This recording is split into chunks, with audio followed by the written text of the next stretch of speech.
علی کی بڑی بیٹی رسول کی نواسی زینب کبریٰ ہے۔ دربار والوں نے اٹھ کر دیکھنا شروع کیا تو کنیزوں میں سے ایک کنیز نے کہا کہ تم لوگوں کو شرم نہیں آتی؟ اپنی گردنیں نیچی کرو۔ زبیر ابن قیس نے یزید کے سامنے سر حسین پیش کیا اور کہا کہ امیر مبارک ہو، قیدی آ گئے، محمد کا نواسہ قتل کر دیا گیا۔ اس کے بعد شہداء کے سر پیش کیے گئے۔ یزید نے پورے دربار کا جائزہ لیا۔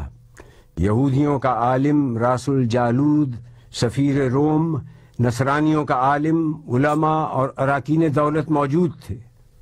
اس نے سورہ آل عمران سے اس آیت کو پڑھا، خدا جس کو چاہتا ہے ملک دیتا ہے اور جس سے چاہتا ہے ملک لے لیتا ہے، جس کو چاہتا ہے عزت دیتا ہے، جس کو چاہتا ہے ذلت دیتا ہے۔ جناب زینب نے یزید کو مخاطب کر کے کہا کہ آیات کو اپنے مطلب کے لیے استعمال مت کر، اس وقت تیرا اس آیت کو پڑھنے کا کیا محل ہے؟ اس کے بعد آپ نے اپنا تاریخ ساز اور عہد آفرین خطبہ ارشاد فرمایا۔ شروع کرتی ہوں اللہ کے نام سے جو رحمان و رحیم ہے۔ ساری تعریف عالمین کے رب کے لیے ہے۔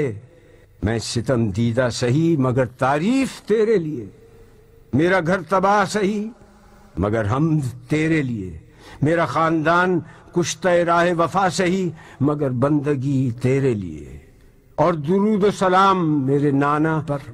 آپ نے جیسے ہی خطبے کا آغاز کیا، دربار والوں نے پہچان لیا کہ جس بات کو چھپایا جا رہا تھا اب وہ بات آشکار ہو گئی۔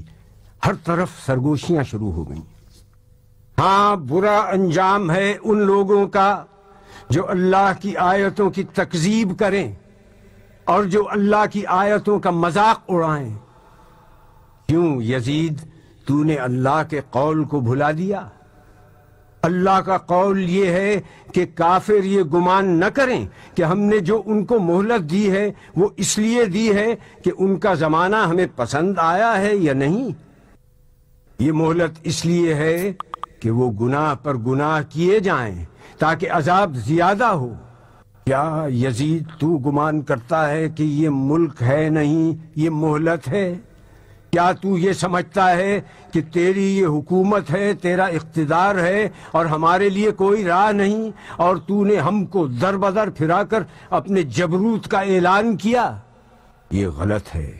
ہاں یزید، ایسا ہوا کہ ہم شہر بشہر پھرائے گئے، ہم کو لوگوں نے دیکھا کہ ہمارے سروں پر چادریں نہیں تھیں۔ یہ سچ ہے، مگر تم سے اور کیا توقع ہوتی جس کا گوشت پوست اگا ہے شہیدوں کے لہو کو پی کر؟ اور تو کیوں جلدی نہ کرتا ہماری شہادت پر؟ کیونکہ تیری نگاہ بغض، نگاہ عداوت ہمارے گھرانے پر لگی ہوئی تھی۔ کس کا لشکر کمزور ہے یہ تو جان لے گا۔